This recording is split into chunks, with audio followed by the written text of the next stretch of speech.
दोस्तों नमस्कार। दोस्तों 130 करोड़ आबादी वाले देश में केवल 3 ही बैंक भरोसे लायक हैं। जी हाँ दोस्तों, ये मैं नहीं कह रहा हूं, बल्कि देश का बैंकिंग रेगुलेटर जो कि देश के बैंकों की कार्य प्रणाली पर नजर रखता है, कामकाज पर नजर रखता है, आरबीआई यानी रिजर्व बैंक ऑफ इंडिया यानी भारतीय रिजर्व बैंक का कहना है। दोस्तों, जब भी हम कहीं पर बैंक खाता खुलवाते हैं या फिर कहीं पैसे रखते हैं तो हम इस उम्मीद में रखते हैं कि वहां पर हमारा पैसा सुरक्षित रहेगा, थोड़ा बहुत ब्याज भी मिल जाएगा और जब भी जरूरत हो हम अपने पूरे पैसे मूलधन ब्याज समेत वापस ले सकते हैं और वो बैंक डूबेगा नहीं। लेकिन जहां तक बात नहीं डूबने वाले बैंक की है तो आरबीआई को सिर्फ 3 ही बैंक पर भरोसा है कि वो बैंक इतना बड़ा है कि वो डूब ही नहीं सकता है। और ये 3 बैंक हैं, एसबीआई यानी भारतीय स्टेट बैंक, आईसीआईसीआई बैंक और एचडीएफसी बैंक। तो सवाल है कि बाकी जो दूसरे बैंक है उन बैंकों पर आरबीआई को भरोसा क्यों नहीं हो रहा है। तो जब आरबीआई को उन बैंकों पर भरोसा नहीं है तो फिर ग्राहक कैसे उन बैंकों पर भरोसा करे। और उन बैंकों पर भरोसा जताने के लिए, भरोसा बढ़ाने के लिए आरबीआई या फिर सरकार क्या कर रही है, इन सब बातों के बारे में भी जानना बहुत ही जरूरी है। वैसे आपका खाता अगर किसी बैंक में है तो वहां से भी जाकर के आप पूछ सकते हैं कि भाई आरबीआई ने आपको सबसे भरोसे लायक बैंक क्यों नहीं बताया है। तो चलिए पूरी खबर जान लेते हैं कि खबर है क्या। दरअसल भारतीय रिजर्व बैंक ने कहा है कि भारतीय स्टेट बैंक, आईसीआईसी बैंक और एचडीएफसी बैंक का नाम ऐसे बड़े कर्जदाता बैंकों में शामिल है जो 2020 में भी घरेलू व्यवस्थित रूप से महत्वपूर्ण बैंकों यानी रिमेन सिस्टमेटिकली इंपोर्टेंट बैंक्स के रूप में बरकरार है।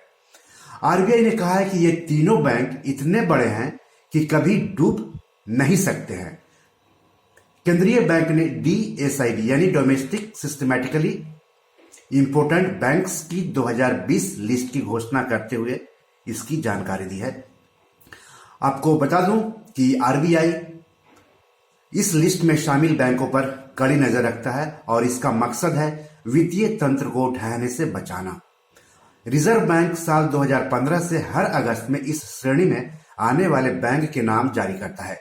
केंद्रीय बैंक हर बैंक को सिस्टमैटिक इंपोर्टेंट स्कोर देता है जिसके आधार पर ऐसे बैंक को छांटा जाता है। और सिस्टमैटिक इंपोर्टेंस स्कोर्स के लिए कुछ पैमाने तय किए हुए हैं जो कि इंटरनेशनल स्तर के पैमाने हैं और उस पैमाने के आधार पर ही स्कोर देता है आरबीआई। तो इस स्कोर में सबसे ऊपर 3 बैंक है, एसबीआई, आईसीआईसी बैंक और एचडीएफसी बैंक। शुरुआत के दौरान रिजर्व बैंक ने कहा था कि इन बैंकों को अपनी कॉमन इक्विटी टीयर 1 को बढ़ाना होगा। ये एक टेक्निकल टर्म है। जैसा कि मैंने बताया कि कुछ पैमाने तय किए हुए हैं आरबीआई ने स्कोर देने के लिए। तो इक्विटी टीयर 1 की चर्चा उसी पैमाने के तहत की जाती है और इसकी शुरुआत 1 अप्रैल 2016 से हो गई जो 2019 से पूरी तरह लागू हुई है। केंद्रीय बैंक ने इस श्रेणी के बैंकों के लिए एक फ्रेमवर्क जुलाई 2014 में तैयार किया था। रिजर्व बैंक बड़े बैंकों को अपनी डोमेस्टिक सिस्टमैटिकली इंपोर्टेंट श्रेणी में रखता है। आरबीआई के इस लिस्ट में एसबीआई और आईसीआईसी बैंक सबसे पहले से शामिल है। इन दोनों बैंकों को इस लिस्ट में 2015 में शामिल किया गया था। फिलहाल इस लिस्ट में सिर्फ 3 बैंक शामिल है। एचडीएफसी बैंक का नाम बाद में सितंबर 2017 में शामिल किया गया था। आरबीआई ने एसबीआई और आईसीआईसीआई बैंक के साथ 2015 में पहली बार डीएसआईबी लिस्ट जारी की थी। वर्तमान अपडेट 31 मार्च 2020 तक बैंकों से एकत्र किए गए आंकड़ों पर आधारित है।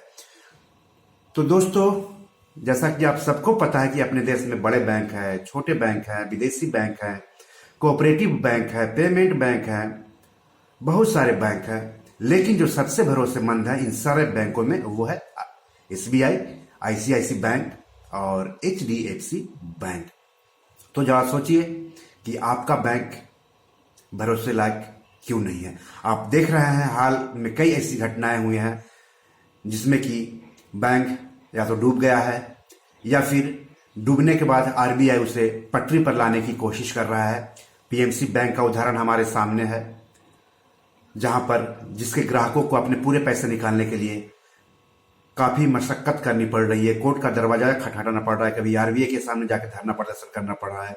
इसके अलावा NBFC non banking financial company है डीएचएफएल, जहां पर 50,000 से अधिक एफडी ग्राहकों के पैसे डूबे हुए हैं और उनको भी अपने पूरे पैसे वापस लेने के लिए काफी भाग दौड़ करनी पड़ रही है, काफी मशक्कत करनी पड़ रही है। तो सरकार को, आरबीआई को भरोसा देना पड़ेगा कि लोग अगर बैंकों में पैसा जमा करें तो उनके सारे पैसे सुरक्षित हो, उन्हें जब जरूरत हो तब उनके पूरे पैसे वापस मिल जाए।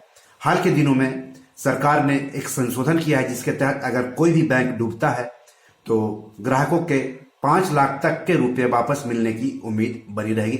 लेकिन इस बैंक को आरबीआई से लाइसेंस मिला होना चाहिए।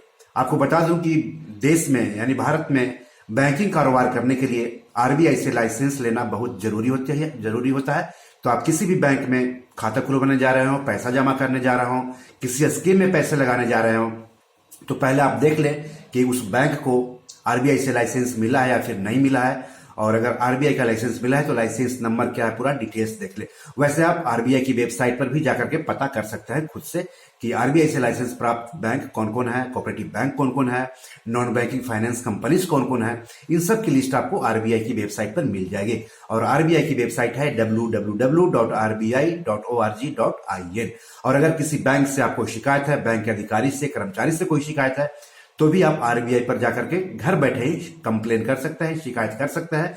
साथ ही साथ उस शिकायत पर क्या कार्रवाई की जा रही है उसकी स्थिति का भी पता कर सकते हैं घर बैठे ही। तो आज इतना ही, नमस्कार।